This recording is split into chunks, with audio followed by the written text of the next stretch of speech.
Here is your Radio Theater Channel weekly podcast for download. The RTC still has the very best old-time radio on the live streaming.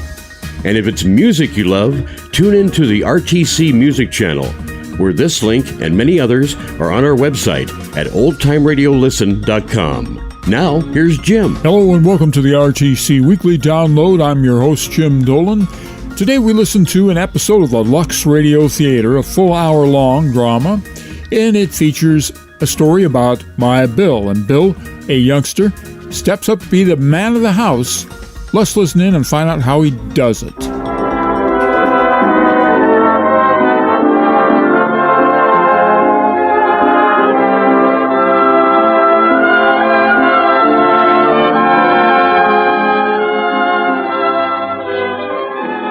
The Lux Radio Theater brings you Kay Francis and Warren William in My Bill. Ladies and gentlemen, your producer, Mr. Cecil B. DeMille.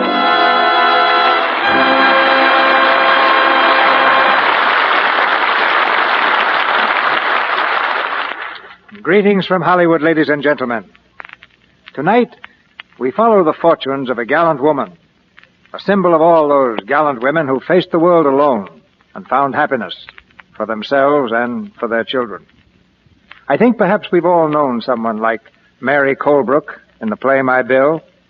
Hers is the brand of courage and devotion for which mothers are famous. Her story is a tribute to the love and sacrifice of all mothers the world over. But Mary Colebrook is a typically American mother, and tonight you'll hear her played by a typically American star, Kay Francis. It's the part she played in the Warner Brothers picture, a performance that had all the warmth and understanding of Mary Colebrook herself. So I'm not surprised that you've been asking to hear Kay play the same part at this microphone.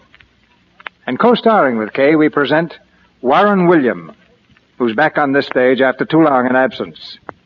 You know, we get a good many definite instructions from you every week.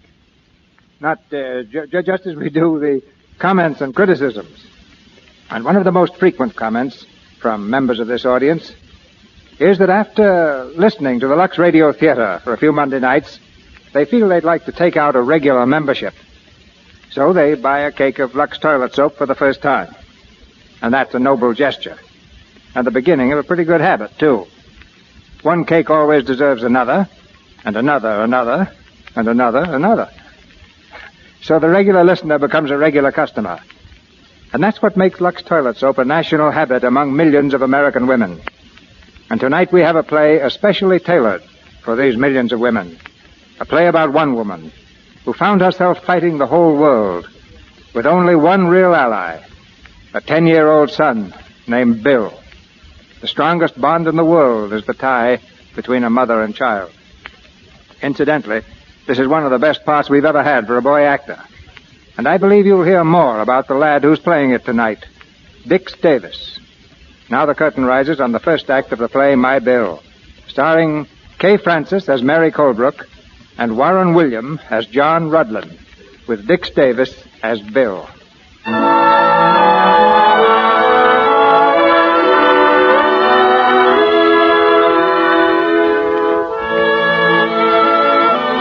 In the quiet little town of Colebrook, Massachusetts, is a quiet street called Colebrook Avenue. There, in an old frame house, simple and dignified, live the Colebrooks, for whose ancestors the town was named. There are 5 in the family. Mary Colebrook, a young widow, Reginald, age 18, Muriel, 16, Gwen, 12, and Bill, 10. Muriel, 16, is on the telephone, engaged in a long-winded conversation. Well, I don't know, Lynn. Gwen, will you soft pedal that? Hello, Lynn. I'll have to talk to Mother. What? Mother, postman. I'll get it, Gwen. You keep on practicing. Wait a minute, Lynn. Here she is now. Mother, Lynn wants to know if I can go to his sister's party tomorrow night. Why, of course, dear. But I can't go if I don't get that new dress. Miss Colebrook, the butcher's in the kitchen. He says he wants to see you. All right, Beulah. As soon as I get the nail. Mother, wait. What about my dress? Hello, Lynn. Oh, wait a minute. She's gone again. Mother, will you please listen? Oh, dear, what is it? Well, Lynn wants to know if... Mail, Mother. Oh, nothing much, Gwen. Just bills, I guess. Any news from Aunt Carolyn? Well, I don't see anything. Well, when is she coming? Well, I don't know. She simply wrote that she'd visit us. If people want to be that vague, we just have to take them as we find them. But we must be nice to them. Mother, please! What about my dress? Don't shout like that, Muriel. Now, what's the matter, dear? Oh, Mother, you know perfectly well Madam Claire said I couldn't get the dress until we paid for the last one. Now, do I get it or not? Have you got the money? Darling, you're too young to start worrying about money. And don't scowl like that. Spoiled your looks. The butcher's in a hurry, Miss Colebrook. Oh, dear, the butcher. All right, Beulah, coming. Hello, Lynn. Oh, I don't think I can go. No, nothing you've done. I'm just not sure I can go, that's all. I'll call you later. Hello, sis. Who are you talking to? Lynn, it's about the party. And I won't go unless I get my new dress. Well, you won't get it, so don't worry. Why won't you, Reggie? Well, what do you mean? Come on in the living room and I'll tell you. What's the matter, Reggie? Listen, have you two noticed there's been a distinct shortage of money in this house for the past few weeks? Well, I just found out that our credit in this town has been marked NG. What does that mean? No good. Reggie! Yep. I went into Cochran's department store to get a new tie, and they refused to charge it. A measly $1.50, and they refused. Reggie, how humiliating. Then I went across the street to Miller's and got the same answer. Why, our charge account has been discontinued everywhere. Oh, it's all Mother's fault. She has no sense about business. You leave Mother alone. You're always picking on her. What is it now? Bill Colebrook, just look at you. Next to losing our credit, you're the biggest disgrace in this family. Oh, keep quiet. What's the trouble, children? Mother, just look at Bill. I see him. He's a little dirty, isn't he? Hello, Bill. How are you, sweetheart? If Aunt Carolyn comes, you'd better hide him. Hi, Bill. Why, nonsense. Well, Aunt Carolyn isn't going to like having a hoodlum around the house. You know how she is. Yes, Reggie. I know how she is far better than you. You hardly remember her. I do very well. Anyway, she's got lots of money, and I hope she comes. Yes, dear, of course. Have a good game, Bill. Yeah, I made a 90-yard run for a touchdown. He looks as if he crawled it. Oh, forget Bill.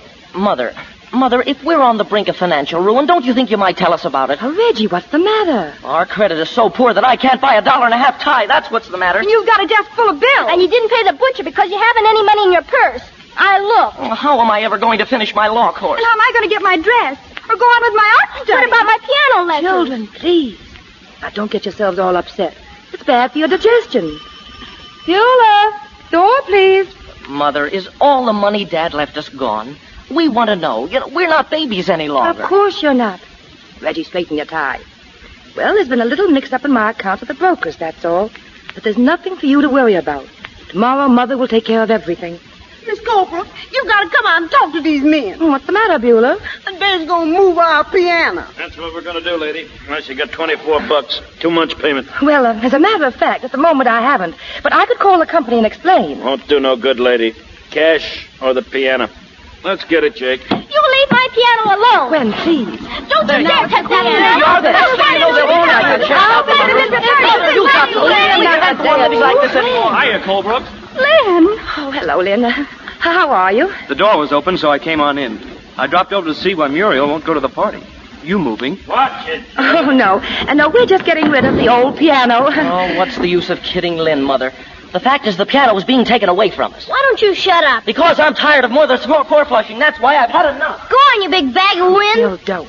Oh, I'm sorry you had to come right now, Lynn. Just everyday problems of a family. Sure, I know. Of course. But I'm afraid it's a little upsetting for Muriel. It's horrible. Don't feel like that, Muriel. I know how these things are. And everything's quite all right anyhow. Don't try to lie, Mother. You're just an ostrich. That's what you are. Am I, darling? You're just burying your head in the sand to hide from reality. Muriel, you shouldn't talk to your mother like that. Oh, don't you tell me what to do. What do you know about it? Does your family pay its bills?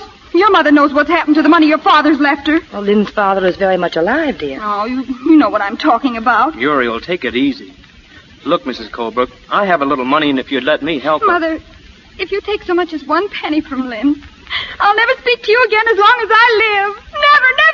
Never, never, never! What a gal. Gosh, I never knew she got like that. Oh, she doesn't usually. Well, but things have been a bit upset lately. She'll be all right tomorrow. I certainly hope so. Look, if there's anything I can do... I'm afraid I'm the one who'll have to do things. Goodbye, Lynn. Goodbye, Mrs. Colebrook.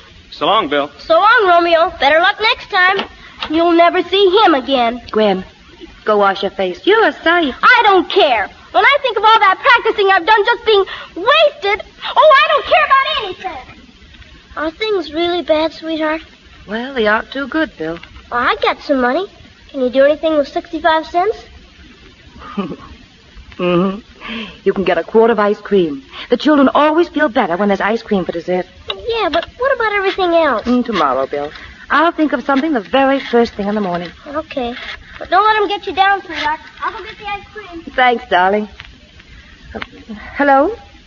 Cambridge National Bank. May I speak to Mr. John Rudland, please?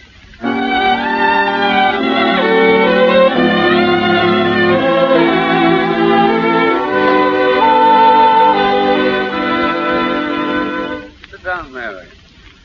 Well, it took you an awfully long time before you decided to come to see me. Yes, John. And I know I shouldn't have. I hope you'll never say that and really mean it. What can I do for you? Well, I need money. And I've nothing to offer as security. Yes, I know. Well, how could you? It's my business. Bankers are supposed to know about those things. Why didn't you come before? Oh, pride, I suppose. A woman hates to admit that she's a bad businessman. Is that the only reason? Well, no. You see, every time I decide to come, I'd remember how jealous Robert used to be of you. That was a long time ago, Mary. Yes? Yes, Robert's been dead almost 9 years. It's hard to believe sometimes. Doesn't seem that long. It seems longer to me. John, please. Mary, you're a strange person. You've been hiding away up there in that house all this time. Never going anywhere, never seeing anyone. What are you getting out of life? I have 4 children. They've been my life, John. And they've kept me pretty busy. I imagine so. Well, how much money do you need?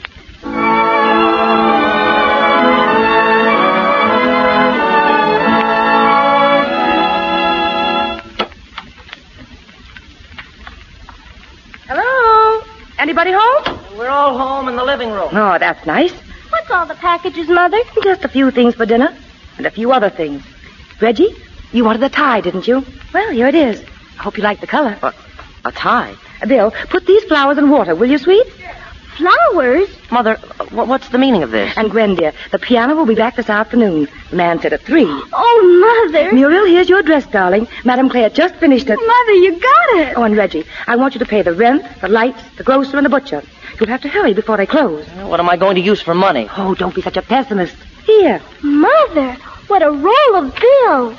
Where did you get it? Don't ask so many questions. Do what she tells you. Is everything all right, Mother? You got the check from the broker? Everything's perfectly grand. Oh, darling, you're wonderful. Sure she is. 3 cheers for Mother. What about it, Gwen? It's okay with me. What about you, Reggie? Well, I think it's great, Mother. Rah, rah, rah, rah, rah, rah. Mother, Mother, Mother. Oh, don't be silly. I'm glad you're so happy, kids. But please remember one thing. Anyone can be normal in normal times. That's no test. It's when things go against us that we show our true colors. We must never weaken. And no matter what happens to us, ever, the main thing is that we must stick together. Oh, don't worry, Mother. Now hurry, Reggie, and pay the bills. Muriel, call in and tell him you can go to the party. Gwen, you'd better move the furniture back again and make room for the piano. And Bill, what are you doing this afternoon? I've got a football game. Oh, yes. The Tigers versus the Panthers. All right, kids, run along now. And Bill, hold that line.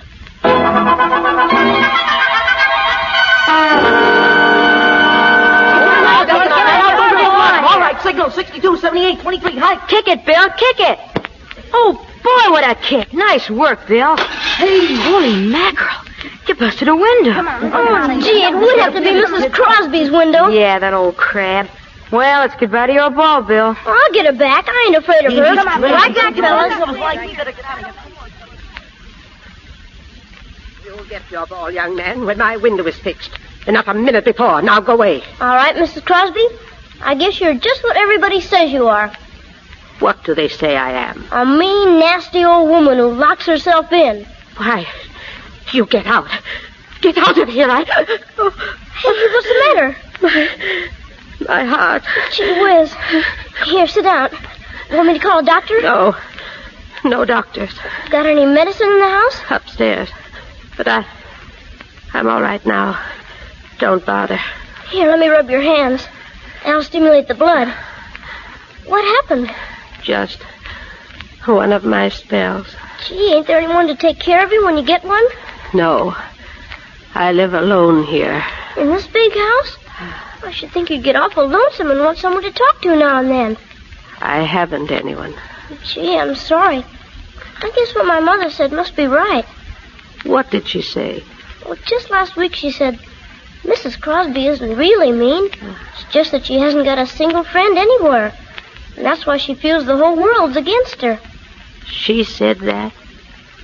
I wonder if she wouldn't pay me a visit sometime so we could get acquainted. Oh, I'll ask her about it.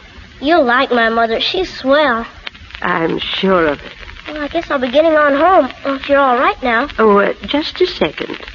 Oh, what did you say your name is? Bill. Well, Bill, before you go, you better get your football. Gee, thanks, Mrs. Crosby.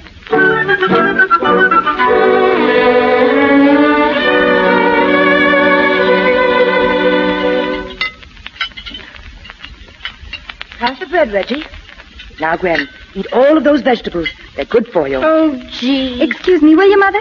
Muriel, sit down. Where are you going? Mother, I'm late. Lynn will be here soon, and I've got to do my nails yet and get You dressed. sit right down and finish your dinner. Lynn will just have to wait. Oh, Mother. Oh, you look lovely tonight, darling. Your eyes shine like electric light bulbs. Oh, yes, Reggie, did you pay the light bill? Yes, I went right to the main office. Mother, I've been trying to find out where you got all that money. You didn't... Hiya, kids. Hiya, sweetheart. Oh, Bill, you're late for dinner again. Everything's stone cold. Oh, that's all right, sweetheart. Think nothing of it. Where were you anyway? I was having a little talk with Mrs. Crosby. Mrs. Crosby? That old crank? You don't know anything about her, so keep quiet. Sit down and eat, Bill. Mother, I still want to know where you got them. Oh, Gwen, I've been meaning to ask you. Did you notice that they brought back the same piano? It's the same one. But how do you know, dear? I wouldn't want to get an older one or anything. The middle C is flat. Yeah, that's ours, all right. Mother, will you listen? Have some peas, Bill. Thanks. Mother, please. You've been stalling all through dinner, but I think it's time you answered my question. Why, what question was that, dear? Oh, you know what I mean. Where did you get all that money yesterday? Yes, you never did tell us, Mother. As long as she got it, that's the important thing. Mother, I insist upon knowing. Of course, Reggie. I got it at the bank. How? How does anyone get money from a bank? Thank you, Bill. That's right. I just asked them for money, and they gave me a note. You see, Reggie, you were worried for no reason at all. Oh, now who can that be? I bet it's Lynn. Maybe it's Aunt Carolyn. I'll answer it. Good evening. Don't you ever answer the doorbell? Yes, when it rings. Sometimes it doesn't. It's erratic. Like your mother. Well, are you going to let me in? I'm your Aunt Carolyn. Oh, I'm sorry. Please come in. Mother, Aunt Carolyn is here. You're Muriel, of course. I'd have known you from your earliest pictures. You're quite pretty. Thank you. This is Gwen, and this is Reginald, and Bill. Hello, Aunt Carolyn. How do you do? Hello. Colbrooks. I can see the qualities of the Colbrooks in you. Eternal qualities they are, make no mistake. How are you, Aunt Carolyn? We're delighted to see you. We've looked forward to your visit. Thank you. You must be tired after your journey. May I get you some dinner? No, thanks. I've had my dinner. Well, perhaps you'd like to freshen up a bit. I'll take you to your room. Thank you, but I've taken a house down the street. Oh, I see. Well, I'm sure we're all disappointed. Oh, let's stop pretending. Where do you go from here? What do you mean? I mean now that you've hit the bottom. Well, how do you... Oh, I found out all about your problems, even if you didn't send me a signal of distress. Mother, what is she talking about? Is there anything wrong, Mother? So you've kept them in the dark, lied to them, your own children. Well, I'll tell them. Your mother has squandered every cent your father left you. You mean we're broke? We have nothing? Nothing. You're penniless. Mom! Well, I'm sorry, children. It's true. I've done the best I could, The best you could. Everyone in this town says you're scatterbrained, and they're right. You're a stupid, impractical woman. You can't talk like that to my mother. It's time somebody told the truth. Have you thought what'll happen when we're thrown into the street, Mother?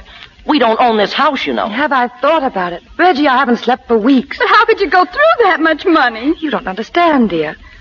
I didn't know anything about business when your father died. I never had to. Well, I made some investments. Why? Why? To get all the things I wanted for you children. Interest rates were going down, and I had to find some way to triple the principal. So I took a chance. You had no right to do it. It was criminal of you. Muriel, you've never used that tone to me before. I wish I had. Now we're paupers and the laughingstock of this town. It's all your fault. Oh, Father always said you had no sense of responsibility. But, Reggie, 2.5%. I don't want to hear anything about it. A woman like you has no right to have children. Will you please leave the room? All of you. I want to speak to your Aunt Carolyn. I'll leave the room. I'll kill myself. That's what I'll do. Oh, shut up, Gwen. Why have you come here, Carolyn? To take care of my brother's children. Before he died, he told me everything that was in his mind about you and begged me to watch over them. And how do you propose to take care of them? I want you to give them up. Well, I won't do it. Never. Then I'll take them from you. Well, you tried, Carolyn, and now... What? There's nothing you can do. And when the last dollar is gone, they'll come to me of their own accord, because I can give them the things they need. Will you please go now, Carolyn? I think you've said just about enough. I've said everything I want to say. At the moment. Good night.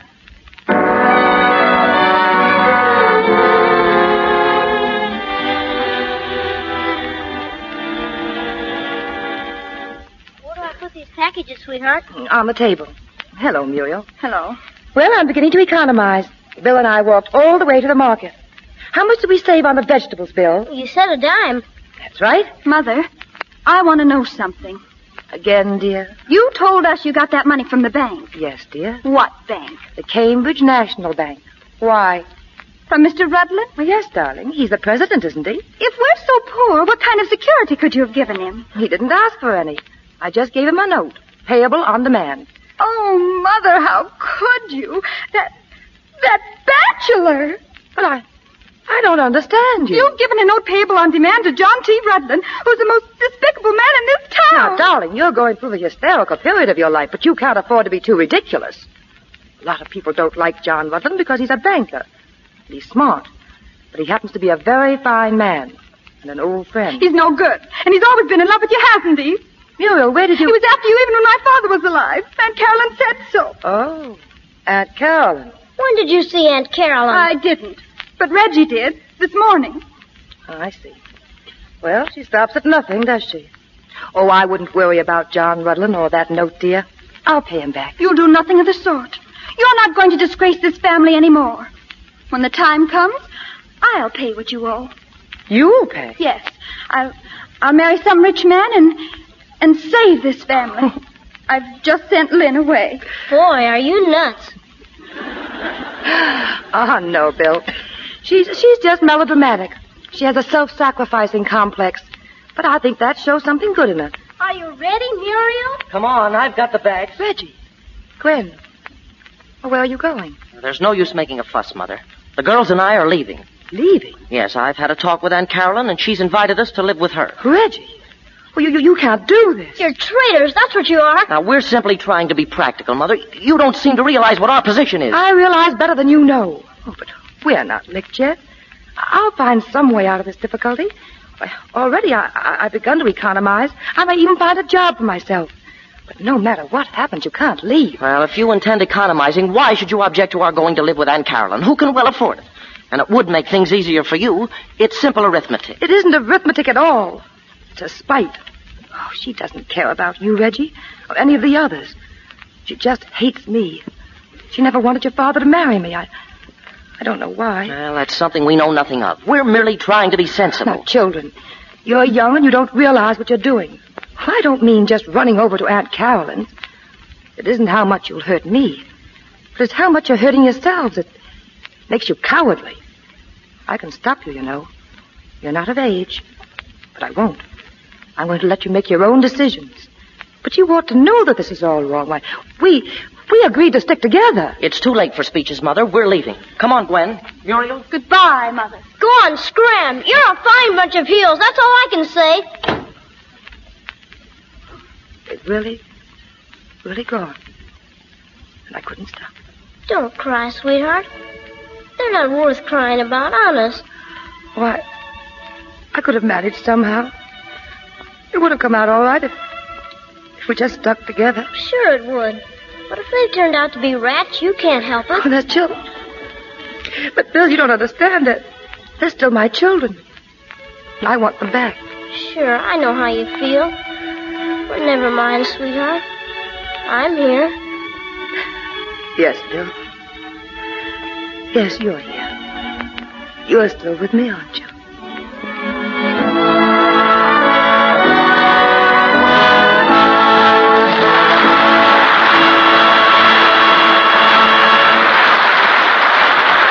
In just a moment, Mr. DeMille presents our stars, Kay Francis and Warren William, in the second act of My Bill.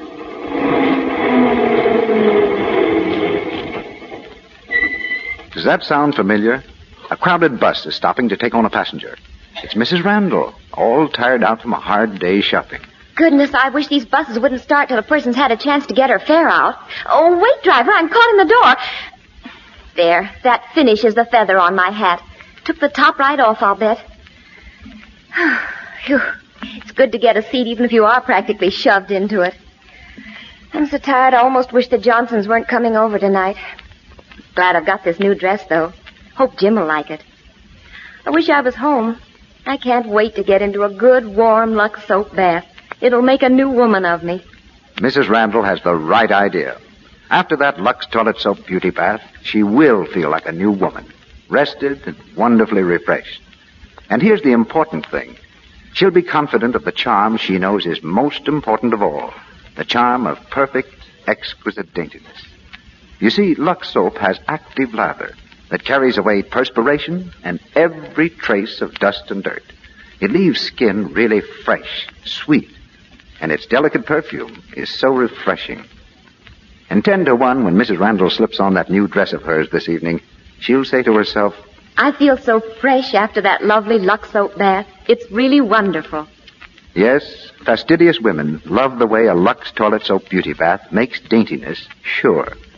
Why don't you use white, fragrant Lux toilet soap for a daily beauty bath? It's such a luxurious soap, and it costs so little.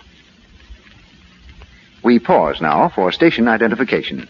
This is the Columbia Broadcasting System.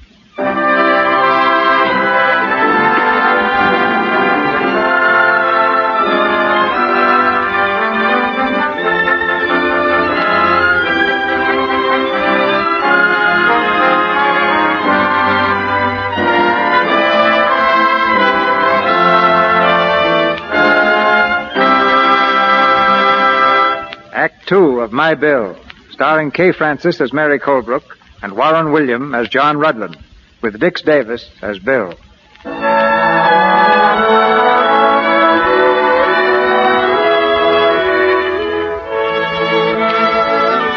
It's a lonely place now, the little house on Colebrook Avenue. With 3 of her children gone, Mary faces life sadly, but without bitterness. Young Bill is concerned chiefly with the financial problems involved. With this in mind, he's gone to visit his young friend, his new friend, Mrs. Crosby. Well, Bill, I'm glad you came over. Oh, I just wanted to see how you were, Mrs. Crosby. Besides, I need some advice. I'm flattered you want to take me into your confidence. Well, even if you haven't got a lot of kids, you kind of understand. Mm-hmm. Now, what is it that's troubling you? Mrs. Crosby, have you got any idea where I could borrow some money? If it's that window you're worrying about, forget it. Well, that's one thing. But I've got to get some money for other reasons. And I've got an idea. I see. You want to negotiate a loan. Huh? Negotiate. That means talk it over. Put it through. Oh, yeah. But not from you, Mrs. Crosby. I wouldn't use our friendship for that. No, ma'am, this is strictly business. Well, then, I suggest you go down to the Cambridge National Bank and see John Rudland. I heard things about him, Mrs. Crosby. You sure he's all right? Of course he is. He's a fine man. But don't tell him I said so. But you just talk with him. I'm sure you can work out something. Take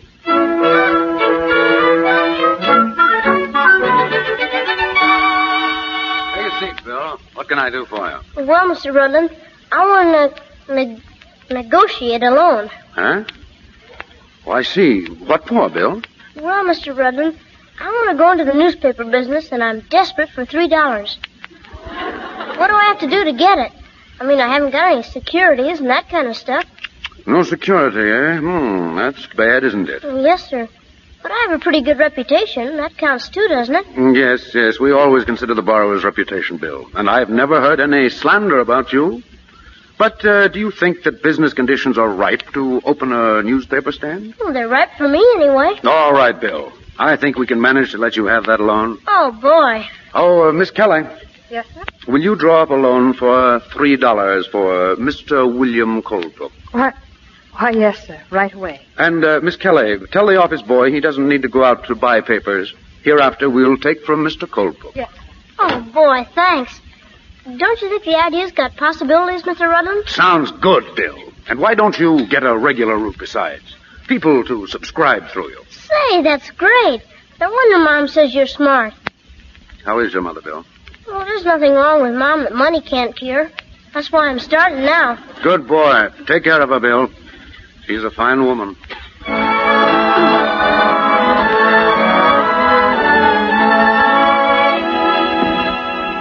Want me to start serving dinner, Miss Colebrook? I suppose you might as well, Beulah. I guess they aren't coming. Yes, sir. Oh, I was so sure they'd be back for dinner, Bill. I couldn't believe they meant it. Well, I can't see why you want to be sad about losing 3 palookas like them. Oh, maybe it's not altogether their fault, Bill. Maybe I've trained them badly. I've always allowed them to be completely free about everything. They think I've done wrong. And I suppose they feel justified in leaving, especially with all Aunt Carolyn can offer them. Look, sweetheart, did you ever have a talk with Mr. Rudlin before he made those bum investments? No, I didn't. I wish you had. He seems like an awful nice guy to me. What do you know about him? Well, I'll tell you. I figured that since we were broke, I ought to get busy and make some money. So I decided to go into the newspaper business. I went down to borrow some money from him. You borrowed money from Mr. Rudlin? Well, I'll pay him back. I only got $3. But, Bill, how did you happen to go to him? Well, Mrs. Crosby recommended him. You know, I told you I was over the other day, and we've kind of got to be good friends. Bill, you certainly get to the strangest places. Oh, Mrs. Crosby's all right. She wants you to come over and visit her sometime. Yes, I will. But not now. I've got too much on my mind. Yeah, I guess so. Oh, I don't know which way to turn, Bill. You know? Well, I don't want to be telling you what to do, sweetheart. But I think the first thing you ought to do is look for a job. Bill, I think you've got something there.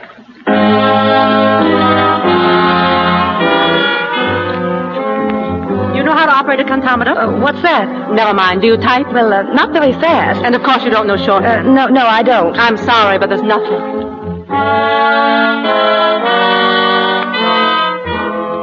I can sell, Mr. Barnes. I know it. I don't doubt that, Mrs. Colebrook. But you see, it would be embarrassing for our customers to have to buy merchandise from a former member of their social set. There's nothing I can do. Sorry. All right.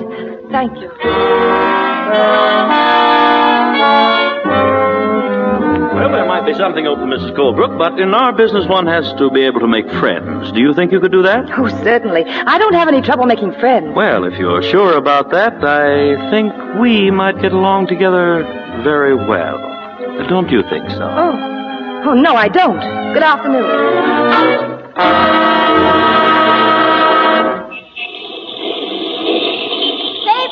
Paper, read all about it, paper. Hello, Bill. Oh, hello. We've just been shopping with Aunt Carolyn. Yeah? Paper. Wayne, come along. We haven't got all... What's this? What are you doing here? Oh, I'm selling papers. You want one? Bill, does Mother know about this? Sure she does. A Colebrook selling newspapers. What's the matter with that? My mom says it's okay, and if she says it's okay. I'll put a stop to this if it's the last thing I ever do. She's disgraced the Colebrook name long enough. Come along, children. Just a minute. What did my mother ever do to you anyway? What are you so mean to her for? That goes for the rest of you, too. Keep your voice down. People are looking at us. Let them look. They ain't seeing much. Children, come along. Hurry, children. Yeah, hurry. You ought to be ashamed. They're nothing but a lot of palookas, all of you. Paper, read all about it. Palookas. Paper! What's the latest news, Bill? Oh, hello, sweetheart. How you doing? Oh, swell. I made 80 cents so far today. How are you doing? Did you find a job yet? Not yet. Well, don't worry. Something will turn up. Sure it will. Sure, look at me. A couple of days ago, I was broke. Now I'm in business for myself. Yes, and you're a great success, too, Bill. Look, sweetheart. You don't mind, do you? I mean, about me selling papers on the street? Mind? Well, I'm proud of you, darling. That's all I wanted to know.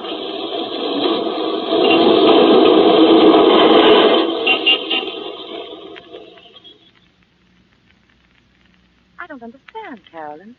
Why must I leave this house? Because I've taken a lease on this property, and you're a month behind in your rent.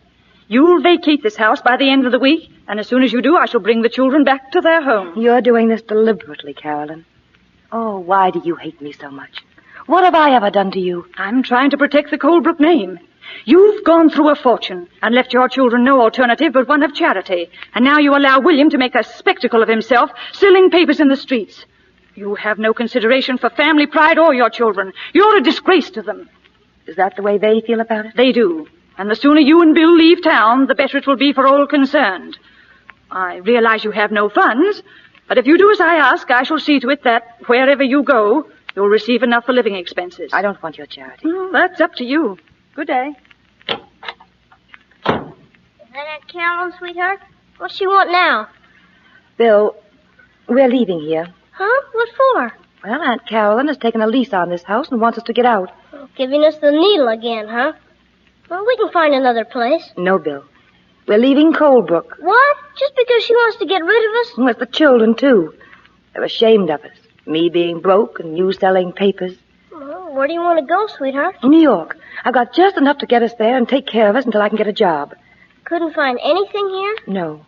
Oh, besides, Bill, the whole town knows about my children leaving me, and I've got to get away. Okay, if that's the way you feel about it. There's a train for New York in a few hours. Will you be ready?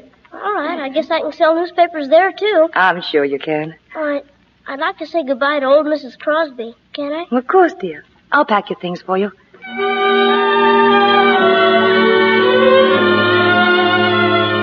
Mrs. Crosby! Mrs. Crosby! Mrs. Crosby, are you home? Mrs. Crosby! Bill, here. Miss Crosby, what's the matter with you?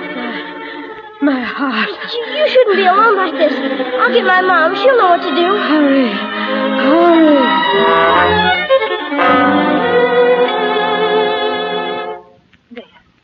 There you are. You just lie there and rest, Mrs. Crosby. You feeling any better now? Thank you. I knew Bill's mother would be like this. It was nice of you to come. You sure had me scared, Mrs. Crosby. I'll be all right now. Of course you will. The doctor will be here any minute. No doctor can give me a new heart. No, but he can help. You'll see. I don't want to rush you, Miss Colebrook, but if you're going to catch that train, you better get started. Yes, Beulah. Are you going away? Yes, Bill and I are leaving town tonight. I was packing when he called me. Yeah, that's what I came over to tell you, Mrs. Crosby. We've been put out of our house. But I thought your aunt rented the house. And that's just it. But how did you know? Oh, I heard about it. It's getting late, Miss Colebrook. You better hurry. All right, Beulah. Wait a minute. What are you and Bill going to do? Look, Mrs. Crosby, you're sick, and it seems to me that Sweetheart and I ought to stay here with you until you feel better. What do you think? I wish you would. Oh, Bill, we can't do that. Why not? Besides, if you leave now, the kids are likely to think you're just running away and don't care about them. We just can't leave Mrs. Crosby like this. Please stay. You would make me very happy. But Mrs. Crosby... Please. All right. We'll stay. Bill, did you have this all figured out? Is that why you came over here tonight instead of going to your room and packing your things? Honest, sweetheart, there are times when I think you don't understand me.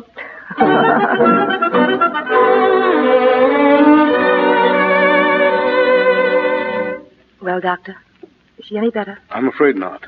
She's a sick woman, Mrs. Colebrook. This condition's been coming on for years. Now, well, it's too late. But isn't there anything we can do? Nothing except stay with her. She's very lonesome, and oh, yes, she wants to see John Rudlin. Will you phone him? John Rudlin? She was rather insistent about it. I'll be getting along now. Good day, Mrs. Colebrook. Good day, Doctor. Hello, Dr. Haley. Good afternoon, Bill. Hello, sweetheart. Bill, what are you doing home at this time of day? Well, I closed up for a while. How is she? She's been calling for you all afternoon. You'd better go in and talk to her. Okay. Bill, wait. She's very sick, Bill. Yeah, I know. But she'll be okay with you taking care of her. Look, darling, sometimes, no matter how much care you take care of people, it doesn't make them better.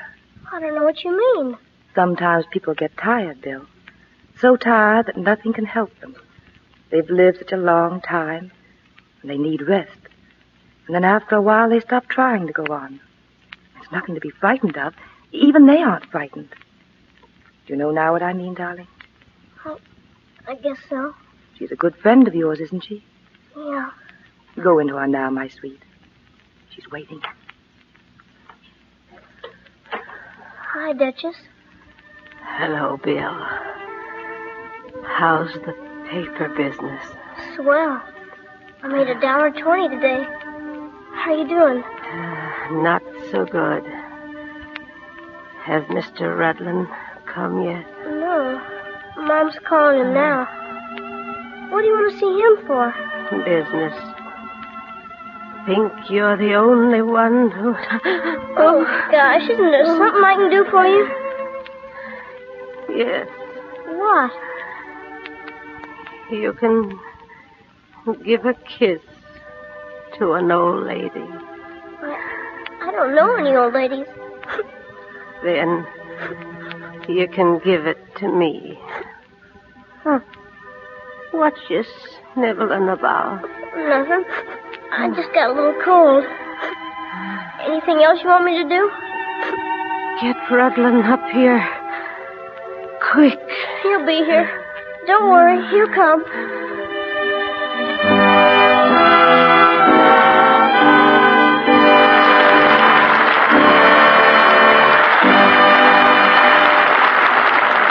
After a short intermission, Mr. DeMille and our stars, Kay Francis and Warren William, will return in Act 3 of My Bill. Well, tonight we have our Hollywood fashion reporter, Libby Collins, with us. Say, Libby, that's a very interesting little business you've got on your head. Is interesting the best you can say for it, Mr. Ruick? Well, honest, Libby, it looks good. But say, isn't that hat kind of different from what you girls have been wearing? I mean, softer and not so crazy, if you don't mind my saying so. More feminine. I'm glad you approve, Mr. Ruick. I found out long ago if it's men you're trying to please, a little straw hat with violets and roses on the brim will do the trick. Mr. Ruick, hats are going to be really adorable this spring. But here's an advance tip I'd like to give the girls who'll be wearing them. You mean not to be carried away and buy too many, Libby? No woman can have too many hats. But seriously, Mr. Ruick, it's what's under the hat that I want to talk about. For that freshest springtime look, now is the time to begin regular, thorough complexion care. Then, when a girl perches what you call one of these little businesses on the top of her curls, she's much more likely to be glad of what she sees in the mirror. Libby, isn't that where the Lux toilet soap comes in? It certainly is, Mr. Ruick. A few minutes, once or twice a day, devoted to Lux Soap Active Lather Care is a grand investment. I'm a busy person, so I don't have much time, but I can take an active lather facial in almost no time at all. It certainly does the trick. Libby, will you tell us how you take your Lux Soap facial? It's very simple. I just pat the nice, rich Lux lather lightly into my skin, rinse with warm water, then cool and pat my face dry. Active lather really removes dust and dirt and stale cosmetics thoroughly. And here's the important thing. I take these Lux Soap facials regularly.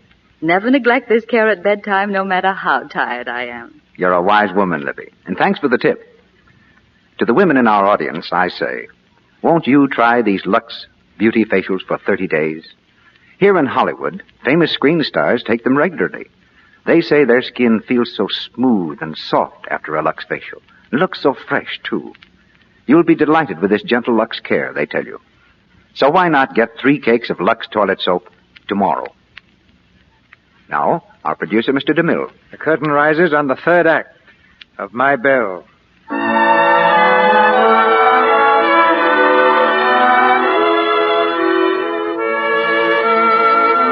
Mrs. Crosby has passed on, but Mary Colebrook and Bill still live in her house, for this was her last wish. Meanwhile, Aunt Carolyn, established in the old Colebrook home, rules her charges with an iron hand. What did I tell you about leaving your things in the living room? Oh, I'm sorry, Aunt Carolyn.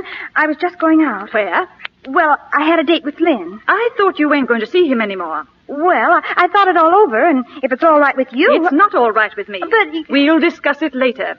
Gwen, did you practice today? No, I don't feel much like playing. I didn't ask you that, my dear. Now, if you want to continue with your lessons, you'll have to make them worthwhile. Yes, Aunt Carolyn. Did you see this in the paper? It's about Mrs. Crosby's funeral. Who's Mrs. Crosby? Well, that's the lady Mother's been living with. Oh, I wonder what she'll do now. Well, they'll have to leave the house for one thing, I hope. Then they can leave town. Maybe she'll be able to borrow some more money. From whom? Well, I don't know. I asked you from whom, Gwen? Well, from Mr. Rudlin. Has she ever borrowed from him before? I think so. Then I suppose she'll do it again. What do you mean? Stripes on the zebra. You can't change them. Well, I'm going up to bed. It might be a good idea if you all go to bed early for a change. Good night. Good night, Aunt Carolyn. I'm getting tired of being bossed by her. So am I. What right has she got to tell me when to practice? What right is she to tell me I can't see Lynn? Yes, and I think she's gone a little too far with Mother, too. Forcing her out of this house. Well, I never expected her to do that. If you ask me, it was pretty low down mean. I saw Bill on the street today. He said that Mr. Rutland was going to let them stay at Mrs. Crosby's place until the estate was settled. Yes, but what then? Afterwards, I mean. Well, I don't know. Something ought to be done. Something will be done, only I don't want John Rutland mixed up in it.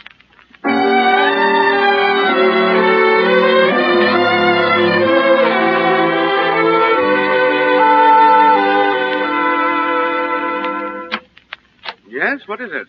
I'm Reginald Colebrook, Mr. Rutland, and this is my sister Muriel. Well? We came here to talk to you about Mother, Mr. Rutland. Have you? Good. I've been hoping you kids would snap out of it and come to your senses. I suppose you want to follow Bill's lead and lend a hand? Looking for jobs, eh? Ever done any secretarial work, Muriel? Me? Well, no. The fact is, Mr. Rutland, we didn't come here to answer questions, but to ask them. Oh. Well, I think you have a few to answer. Why aren't you living with your mother? Aunt Carolyn said she'd care for the rest of us, but she wouldn't support Bill and Mother. And you let your mother go? But there was nothing we could do. Oh, yes, there was. You could have thrown the house in Aunt Carolyn's smug face and walked out and got yourselves jobs. But I'm going to law school, and Muriel is... What of it? Ever hear of night school? Ever hear of boys working their fingers to the bone for their mothers? A mother like yours, one of the finest women who ever bore 3 ungrateful brats and a thoroughbred. Get out of my office, both of you. Now, see here, Mr. Rutland, I came here to... I don't give a hoot why you came. Get out. Don't go, Reggie. Do you think your bellowing is going to cover the issue, Mr. Rutland? You can't whitewash yourself by scolding us. What are you talking about? She's talking about lending Mother money without collateral. Yes. Why did you do it? Is that any of your business? I'll lend her as much as she'll ask for. You're very generous, aren't you? Oh, you can't fool us, Mr. Rutland. We know your reputation in this town, and when Mother can't pay... Why, you... Now, you listen to me. I don't care what you 2 unnatural children think of me or what you say. But when you become disrespectful of your mother, you become far lower than anything you might accuse me of being. I lent your mother that money because she's trying to do the bravest, the finest work that's given a woman to do. And I did it without thought or hope of repayment. There's a lot more I could tell you about your mother, but it would be a waste of time. All I know is that when I look at you 2, I'm glad I'm not a father. Now get out!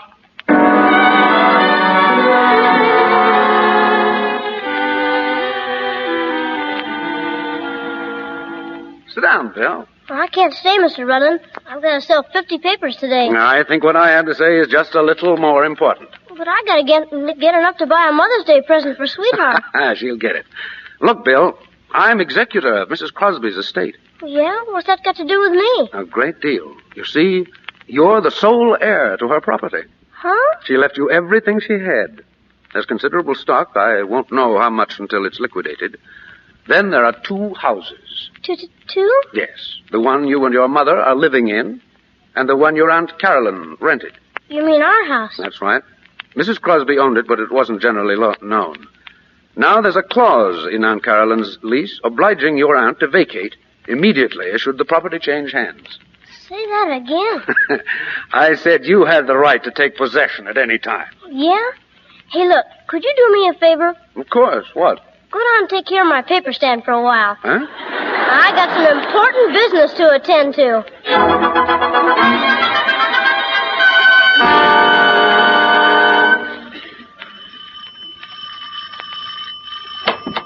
Took you long enough to answer that bell. I beg your pardon? Who are you? I'm the butler. Oh, yeah?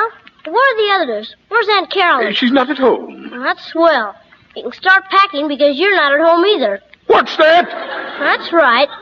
You and Aunt Carol and anybody else that's around. This is my house, and I'm coming in, so get out of my way. Who is it, Jenner? It's me. Bill. Bill, for Pete's sake. Bill, where did you come from? What are you doing here, Bill? I'm taking over, that's what. This house belongs to me. What? You heard me. Mrs. Crosby owned this house, and she left it to me in her will. Are you joking? Do I look like I'm joking? She left me this house and hers and a lot of other stuff besides. And Mother's moving in right now. Oh, Bill, that's wonderful. Gee, that's great. Congratulations. Okay, but you're still moving out. Now go on, scram. Oh, now wait a minute, Bill.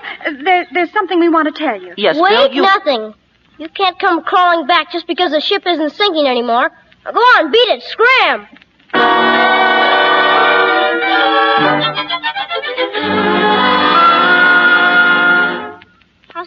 should be ready, Beulah. Oh, in just a few minutes. Everything's cooking, and I just finished fixing these flowers in the hall. Ain't they pretty, Mr. Bill? Mr. Bill, where do you get that stuff? I wonder who that is. If it's your Aunt Caroline, Bill, I hope you're gonna let me be the one to throw her out. Nothing doing. I'm saving that pleasure for myself. Hello, Bill. Sweetheart. Hey, how'd you know I was here? I told her everything, Bill. I had to. You're not of age, you know. Oh, that's right. Well, you're a little early, but come on in. Where are the children? Children? Well... Oh, Bill, you didn't send them away. But isn't that what you wanted me to do? Of course not. Oh, look, Bill, this letter came this morning. Read it. Dear Mother, we've been fools. And no matter how poor you are, we want to be with you. Please answer. Your loving children, Reginald, Muriel, Gwen. Don't you see, Bill? They wanted to come back.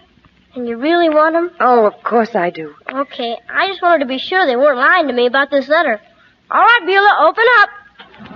Oh, there they are, sweetheart. Mother. Oh, it's good to be back with you. Oh, I miss you so much. Oh, to have you all together again. That dinner table in there looks like a party, Bill. You bet it's a party. We've got something to celebrate. You all can sit down now, because I'm going to start serving. Just what is this? Oh, boy, it's Aunt Caroline. Now the fun begins. What's going on in here? What is it? Nothing unusual is going on, Aunt Caroline. Mr. William Colebrook is giving a party in his own home in honor of his mother. Bill's the name, Ma. Have you lost your wits? My son has inherited this house. And a lot more. Tell her. I'll tell her. He has more money right now than all the Colebrook's ever stole from the Indians. This house and Mrs. Crosby's house and securities. I'll find out about this. You won't have to go far, Miss Colebrook. I'm the executor of Mrs. Crosby's estate. And Mr. Colebrook here is now owner and completely in his rights. Who are you? Mrs. John Rudlin. Rudlin? Have you the audacity to bring him in this house? I have. Then you're more shameless than I thought. Robert's been dead for almost 9 years, Caroline. It's disgraceful. Goodness knows what went on when my brother was alive. Miss Colebrook, I think you ought to leave. Yeah, so do I. When I do go, these children will go with me. If their mother has no sense of decency, I have. Caroline, you're being ridiculous. Well, I'm sorry, Aunt Caroline, but we'd rather be with Mother. We've changed our minds. And don't you dare say anything about Mother. Thank you, children. But your Aunt Caroline has made some insinuations which ought to be cleared up. She has a narrow, warped mind, and I'm afraid she'd rather see evil than good in anything. Oh, I've tried never to speak badly of your father. But your Aunt Caroline forces me to tell you the truth. Atta girl, you tell him, sweetheart. I married your father because I've been brought up to believe that wealth and family were the most important things in life. But I learned that human kindness and sympathy were much more important.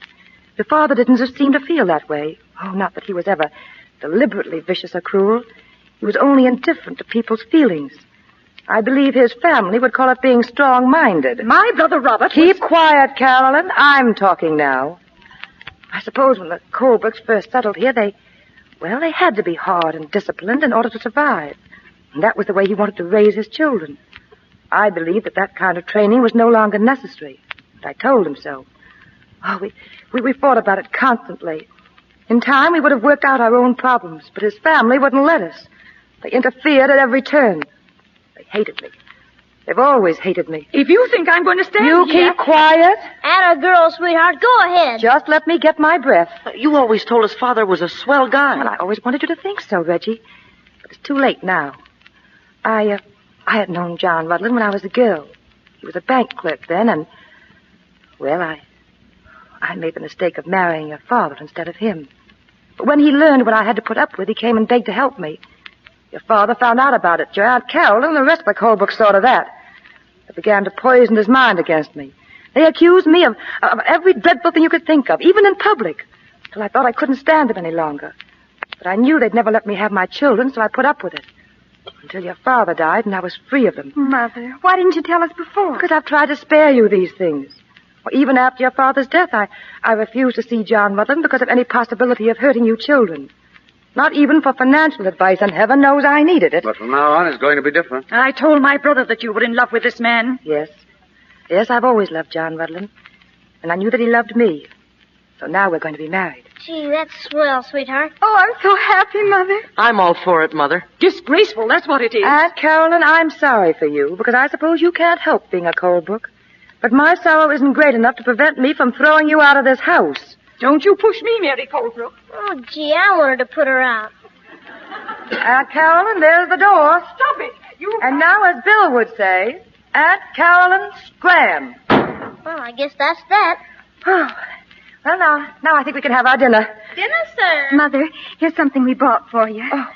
Oh, flowers. 3 boxes of them. Oh, darling, they're lovely. Thank you so much. I've got to start practicing again. Oh, gee whiz. Well, Bill, what's the matter? I wanted to get you a present, too. Bill, you've given me the greatest, biggest present of all. What about the house? Dinner, sir. I was going to get you a real present with the newspapers I sold. Oh, hey, I forgot. Mr. Rutland, what happened to my papers? I sold them. All of them? Every last one. Here you are. $2.20. Hey, wait a minute. There ought to be another dime there. Oh, look. Dinner, sir. Oh, that must be Lynn. By George, you're right. It was way down in the bottom of my pocket. Thanks. Say, maybe I'll take you in as a partner. How about it, sweetheart? I think it's a wonderful idea. Don't you, John? Marvelous. What is it, Muriel? Mother, can I go out to a dance with Lynn tomorrow? Mother, listen. Well, I think... what, Gwen? Beulah, the door! Mother, can I? Oh, it's fine. I mean, of course you can. Oh, isn't it just grand to be back to normal again?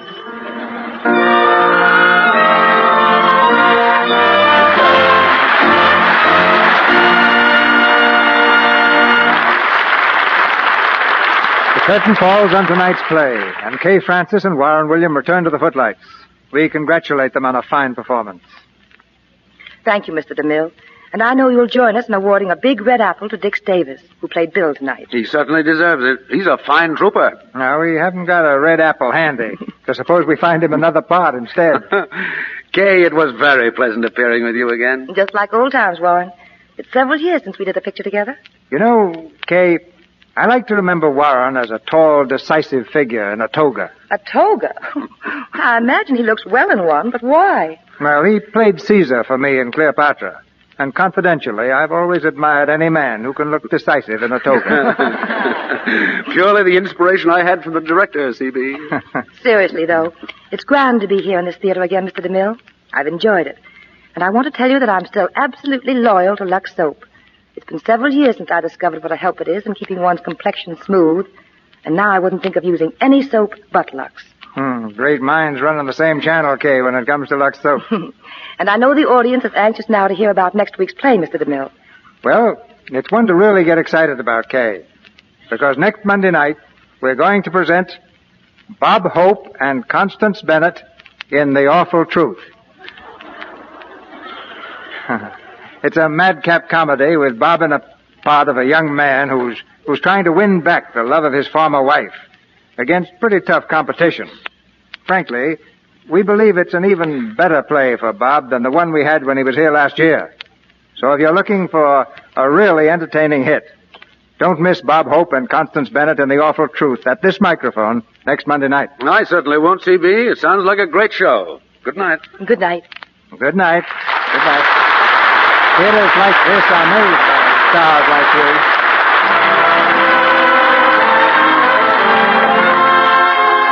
Our sponsors, the makers of Lux Toilet Soap, join me in inviting you to be with us again next Monday night when the Lux Radio Theater presents Bob Hope and Constance Bennett in The Awful Truth. This is Cecil B. DeMille saying good night to you from Hollywood. Kay Francis has just finished the picture The Man Who Lost Himself, produced by Larry Fox for Universal Pictures. Warren William will soon be seen in the Columbia picture, The Lone Wolf Takes a Chance.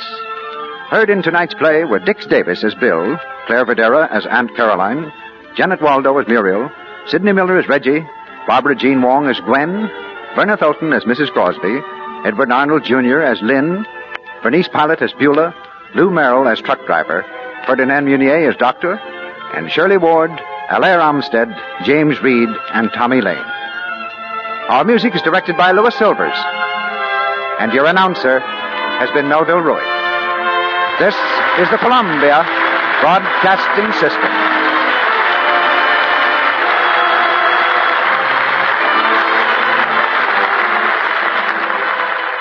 You have been listening to the Radio Theater Channel Weekly Download.